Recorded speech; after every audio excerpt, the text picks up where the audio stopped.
ಯುಗ ಯುಗಾದಿ ಕಳೆದರೂ ಯುಗಾದಿ ಮರಳಿ ಬರುತ್ತಿದೆ. ಹೊಸ ವರುಷಕ್ಕೆ ಹೊಸ ಹರುಷವ ಹೊಸತು ಹೊಸತು ತರುತ್ತಿದೆ, ಹೊಸತು ಹೊಸತು ತರುತ್ತಿದೆ. ಸರ್ವರಿಗೂ ಯುಗಾದಿ ಹಬ್ಬದ ಹಾರ್ದಿಕ ಶುಭಾಶಯಗಳು.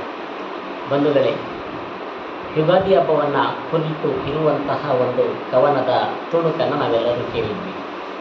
ಯುಗಾದಿ ಎಂದರೆ ಸಂಭ್ರಮ, ಯುಗಾದಿ ಎಂದರೆ ಸಂತಸ, ಯುಗಾದಿ ಎಂದರೆ ಸಂಸ್ಕಾರ, ಯುಗಾದಿ ಎಂದರೆ ಸಂಸ್ಕೃತಿ. ಬ್ರಹ್ಮಾಂಡವನ್ನು ಬ್ರಹ್ಮದೇವನು ಸೃಷ್ಟಿಸಿದ ದಿನವನ್ನು ಯುಗಾದಿ ಎಂದು ಆಚರಿಸಲಾಗುತ್ತದೆ. ಈ ವರ್ಷದ ಯುಗಾದಿಯು ಮಾರ್ಚ್ 30ನೇ ತಾರೀಕು ಭಾನುವಾರದಂದು ಆಚರಿಸಲಾಗುತ್ತದೆ. ಯುಗಾದಿ ಹಬ್ಬವನ್ನು ಸಾಂಪ್ರದಾಯಿಕ ಹಬ್ಬವಾಗಿಯೂ ವೈಜ್ಞಾನಿಕ ಹಿನ್ನೆಲೆಯಿಂದಲೂ ಕೂಡ ಈ ಹಬ್ಬವನ್ನು ಆಚರಿಸುತ್ತೇವೆ. ಉಗಾದಿ ಎಂದು ಕರೆಯಲ್ಪಡುವ ಯುಗಾದಿ ಹಿಂದೂ ಚಂದ್ರಮಾನ ಕ್ಯಾಲೆಂಡರ್ನ ಆರಂಭವನ್ನು ಸೂಚಿಸುತ್ತದೆ. ದೇಶದಾದ್ಯಂತ ವಿಶ್ವದಲ್ಲಿರುವಂತಹ ಹಿಂದೂ ಬಾಂಧವರೆಲ್ಲರೂ ಆಚರಿಸುವಂತಹ ಹಬ್ಬವಾಗಿದೆ. ಅದರಲ್ಲಿಯೂ ವಿಶೇಷವಾಗಿ ದಕ್ಷಿಣ ಭಾರತದಲ್ಲಿ ಈ ಹಬ್ಬವನ್ನು ವೈಶಿಷ್ಟ್ಯಪೂರ್ಣವಾಗಿ ಭಕ್ತಿ ಭಾವನೆಗಳೊಂದಿಗೆ, ಸಂಸ್ಕಾರ ಸಂಪ್ರದಾಯಗಳೊಂದಿಗೆ, ಸಂಸ್ಕೃತಿಯ ಪ್ರತಿಬಿಂಬವಾಗಿ ಈ ಹಬ್ಬವನ್ನು ಆಚರಿಸಲಾಗುತ್ತಿದೆ. ಇದು ನಿಜವಾದ ಭಾರತೀಯರ ಹೊಸ ವರ್ಷ.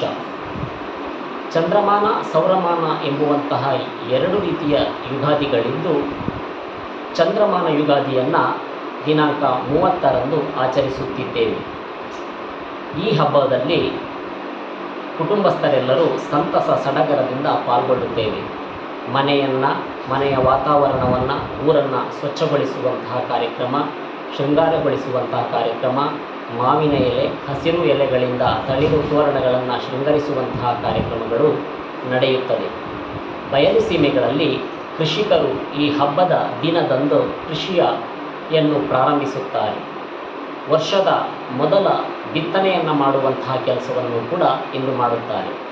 ದೇವಾಲಯಗಳಿಗೆ ಭೇಟಿ ನೀಡಿ ದೇವರ ದರ್ಶನವನ್ನು ಪಡೆಯುವಂತಹದ್ದು, ಮನೆಗಳಲ್ಲಿ ಬ್ರಹ್ಮ, ವಿಷ್ಣು, ಮಹೇಶ್ವರರು ಸೇರಿದಂತೆ ದೇವಾನುದೇವತೆಗಳನ್ನು ಪೂಜಿಸುವಂಥದ್ದು, ಬೇವು ಮತ್ತು ಬೆಲ್ಲವನ್ನು ಸಿದ್ಧಪಡಿಸಿ ಬ್ರಹ್ಮ, ವಿಷ್ಣು, ಮಹೇಶ್ವರರಿಗೆ ಅರ್ಪಿಸಿ ಅದನ್ನು ಕುಟುಂಬದವರಿಗೆ, ನೆರೆಹೊರೆಯವರಿಗೆ ಹಂಚಿ ತಿನ್ನುವಂತಹ ಕ್ರಮವೂ ಕೂಡ ನಮ್ಮಲ್ಲಿದೆ.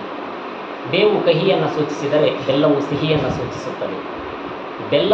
ಬೇವು ಬೆಲ್ಲದಿಂದ ನಮ್ಮ ಜೀವನದಲ್ಲಿ ಬರುವಂತಹ ಕಷ್ಟ ಸುಖಗಳನ್ನು ಸಮನಾಗಿಸುವಂತಹ ಶಕ್ತಿಯೂ ಕೂಡ ದೊರೆಯುತ್ತದೆ. ಅದರ ಜೊತೆಯಲ್ಲಿ ನಮ್ಮ ಆರೋಗ್ಯವೂ ಕೂಡ ಅತ್ಯುತ್ತಮವಾದಂತಹ ಧನಾತ್ಮಕವಾದಂತಹ ಪ್ರಗತಿಯನ್ನು ಕಾಣಲು ಸಾಧ್ಯವಾಗುತ್ತದೆ. ಜೊತೆಯಲ್ಲಿ ಎಣ್ಣೆ ಸ್ನಾನವನ್ನು ಮಾಡುವಂತಹ ಒಂದು ಪದ್ಧತಿಯು ಇಂದಿನ ದಿನದಲ್ಲಿ ಬಹಳ ಮುಖ್ಯವಾದದ್ದು. ಅಭ್ಯಂಗ ಸ್ನಾನವನ್ನು ಮಾಡುವುದರಿಂದ ಆರೋಗ್ಯವಂತರಾಗಿರುವುದಕ್ಕೆ ಮತ್ತು ಬೇಸಿಗೆಯಲ್ಲಿ ಚರ್ಮದ ರಕ್ಷಣೆಯನ್ನು ಮಾಡಿಕೊಳ್ಳಲು ಕೂಡ ಸಹಾಯಕವಾಗುತ್ತದೆ.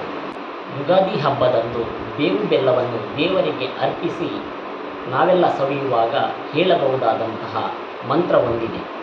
ಶತಾಯುರ್ವಜ್ರದೇಹಾಯ ಸರ್ವ ಸಂಪತ್ಕರಾಯ ಚ ಸರ್ವಾರಿಷ್ಟ ವಿನಾಶಾಯ ನಿಂಬಕಂದಳ ಭಕ್ಷಣಂ.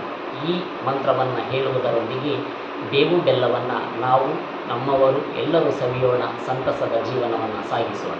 ವಿಶೇಷವಾಗಿ ಈ ವರ್ಷದ ಯುಗಾದಿಯ ಸಂಭ್ರಮವೇನೆಂದರೆ, ರಾಷ್ಟ್ರೀಯ ಸ್ವಯಂ ಸೇವಕ ಸಂಘವು ಪ್ರಾರಂಭಗೊಂಡು ಇಂದಿಗೆ ಈ ವರ್ಷಕ್ಕೆ 100 ವರ್ಷಗಳಾಗುತ್ತಿದ್ದು, ಆ ಸಂಭ್ರಮದಲ್ಲಿ ಹಿಂದೂ ಬಾಂಧವರು, ದೇಶಭಕ್ತರು, ರಾಷ್ಟ್ರೀಯ ಚಿಂತನೆಯುಳ್ಳಂತಹ ಜನರೆಲ್ಲರೂ ಸಂಭ್ರಮದಿಂದ ಆಚರಿಸುತ್ತಿರುವುದು ನಮ್ಮೆಲ್ಲರ ಭಾಗ್ಯವೇ ಸರಿ.